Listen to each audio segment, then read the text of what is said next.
Les titres principaux, le Premier ministre Abiy Ahmed souligne la nécessité d'un nouveau modèle de financement agricole mondial robuste pour la sécurité alimentaire. Les Émirats arabes unis ont fourni une aide d'urgence aux personnes déplacées et touchées par des catastrophes d'origine humaine et naturelle en Éthiopie.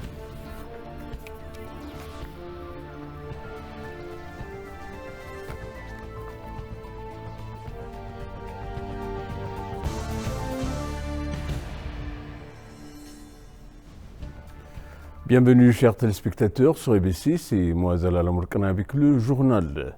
Le Premier ministre Abiy Ahmed a déclaré qu'un nouveau et robuste modèle de financement agricole international était nécessaire pour la sécurité alimentaire, le développement des emplois et de la croissance économique en général.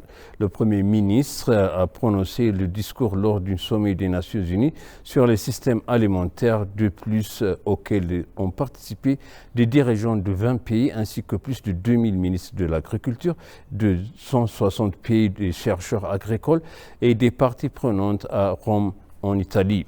Le Premier ministre Abiy Ahmed a souligné la nécessité d'une coopération internationale et d'un travail acharné pour réformer le système alimentaire afin de faire avancer le problème.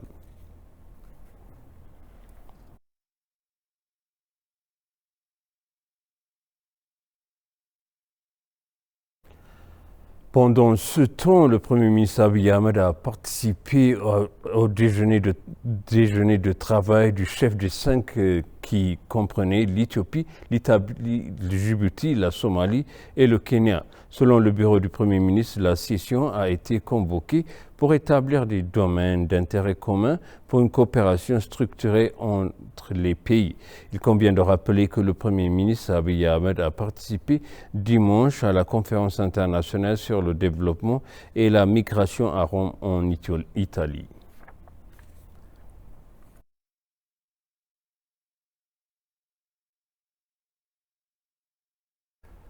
Le service de communication du gouvernement GCS a déclaré que la plaque commémorale de l'honneur de légendaire Ababa Bikila à Rome cimente davantage des relations bilatérales de longue date avec les deux pays. Voici le reportage de Samrait Gourado.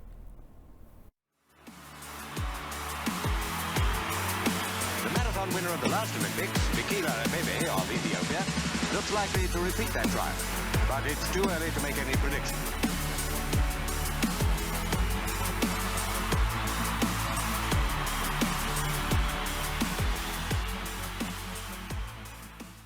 Il y a 63 ans, le marathonien éthiopien qui a remporté une médaille d'or et établi un record du monde, encore pieds nus aux Jeux olympiques de 1960 à Rome, a ensuite battu son propre record aux Jeux olympiques de 1964 à Tokyo.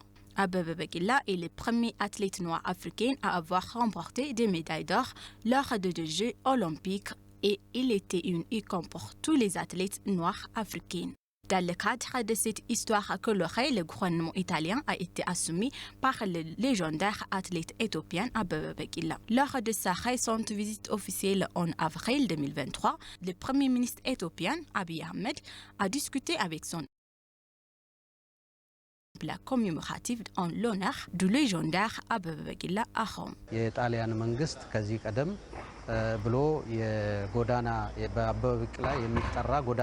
L'histoire de la nation et le succès héroïque d'Ababa Bikila exprimé et hérité partout et à jeunes générations respectivement. En outre, la plaque commémorative commémorant le légendaire athlète éthiopien à Rome est cruciale pour renforcer davantage les relations bilatérales de longue date entre les deux pays. Cela peut également renforcer les relations socio-économiques récentes entre l'Éthiopie et l'Italie. La plaque commémorative, l'honneur du légendaire athlète éthiopien à Rome serait vitale pour cimenter les relations de longue date entre les deux pays, a fait remarquer le Gussetulu. La légende de notre athlète fait la fierté de tous les Noirs en remportant des médailles d'or dans 2 Olympiques.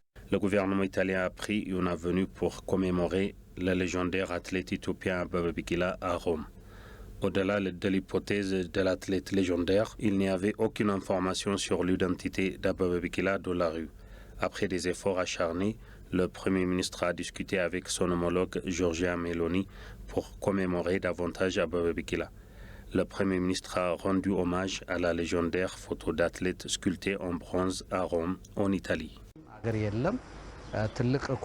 Le succès d'Ababa Bikila est un facteur témoin de la possibilité pour cette génération d'enregistrer de nouvelles réalisations dans divers domaines, a souligné le ministre. And here's the marathon leader back in the stadium. It's Bikila Abebe, as was expected. Looking fresh enough as he crosses the line to run the distance again. Une délégation éthiopienne de haut niveau conduite par le vice-premier ministre et ministre des Affaires étrangères Dammaqe Mokonnon est arrivée à Dar es Salaam en Tanzanie. Une délégation de haut niveau conduite par Dammaqe Mokonnon est arrivée cet après-midi à Dar es Salaam en Tanzanie pour participer au sommet des chefs d'État du capital humain africain qui se tiendra du 25 au 26 juillet 2023.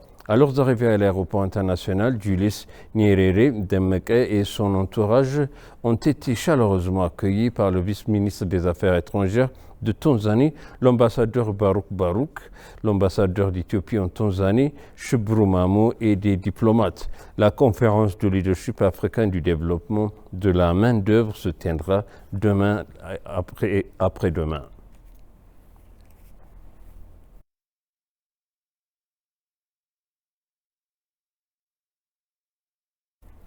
L'Éthiopie fait preuve de leadership dans les questions des réfugiés et l'hospitalité dont elle fait preuve envers les réfugiés est admirable, a déclaré le nouveau directeur de l'Organisation internationale pour les réfugiés, OIM, Amy Pope. Amy Pope a discuté avec le Premier ministre Abiy Ahmed en marge de la conférence internationale sur le développement et l'inflation qui s'est tenue en Italie. Le directeur général a déclaré que le rôle de chef de file de l'Éthiopie dans les questions des réfugiés en Afrique de l'Est et dans la Corne de l'Afrique et l'hospitalité dont elle fait preuve envers les personnes déplacées de la péninsule et d'autres régions sont admirables.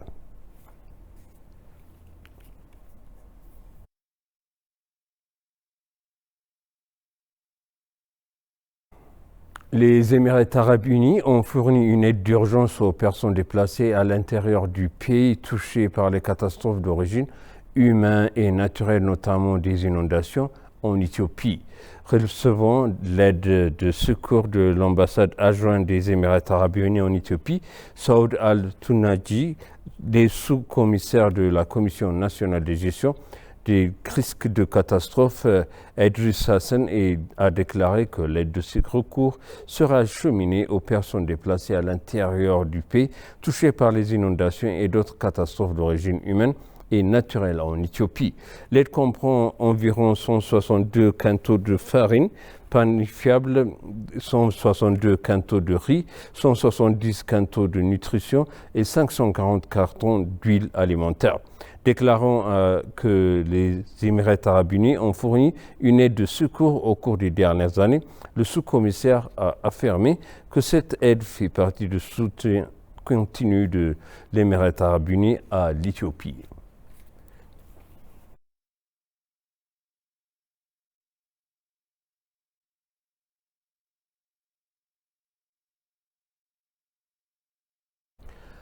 L'Éthiopie peut gagner plus de 500 millions de dollars américains chaque année grâce au commerce du carbone, grâce à l'initiative Green Legacy, a déclaré la coordinateur nationale REDD plus Itababu.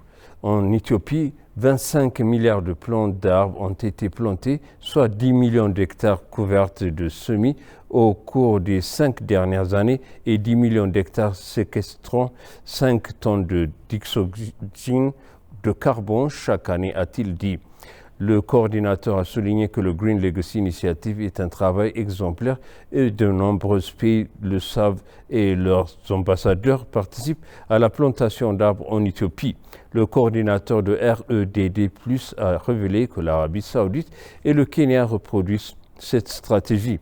La stratégie nationale de REDD plus SNR contribue en grande partie de la stratégie d'économie verte résiliente au Climat Green Legacy, aux objectifs de verdissement de l'Éthiopie en 2030, tout en maximisant la co-bénéfices nationaux, contribuant ainsi que des efforts mondiaux d'atténuation du changement climatique grâce à l'amélioration des ressources forestières et des gestions de terres.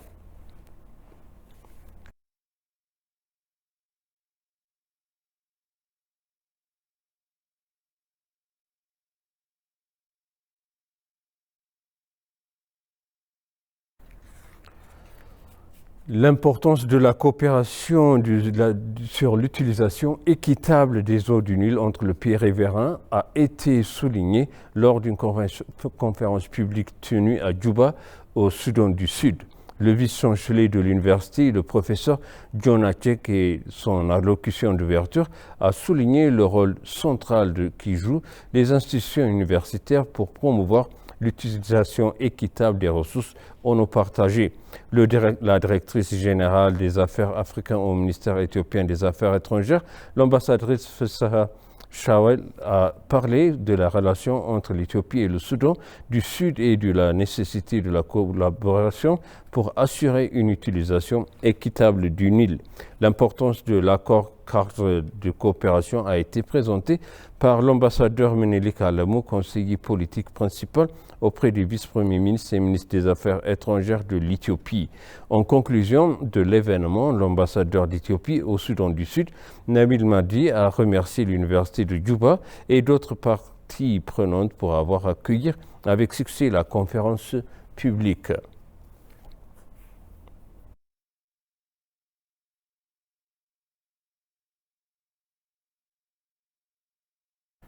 Et pour conclure, le journal, l'ambassadeur de Russie en Éthiopie, Evgeny Terekin, a déclaré que beaucoup plus était attendu du prochain sommet russe-Afrique.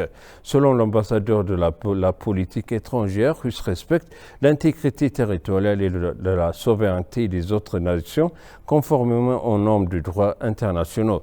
Terekin a également poursuivi en disant que la politique étrangère russe respecte le droit international en ce qui concerne les relations bilatérales et multilatérales avec d'autres pays. L'ambassadeur, qui parle de l'importance géopolitique de l'Éthiopie pour la paix et le développement économique en Afrique, a exprimé la nécessité de coopération dans le but de renforcer les organisations multinationales. Le sommet russe-Afrique, qui a débuté en 2019 et s'est poursuivi auprès de 2 ans, devrait grandement aider la Russie à protéger ses intérêts en Afrique.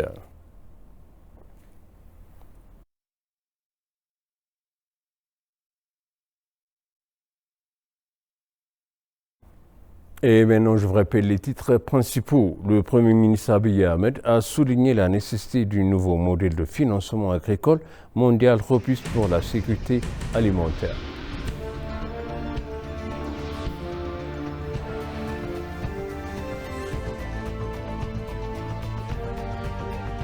Les Émirats arabes unis ont fourni une aide d'urgence aux personnes déplacées et touchées par des catastrophes d'origine humaine et naturelle en Éthiopie.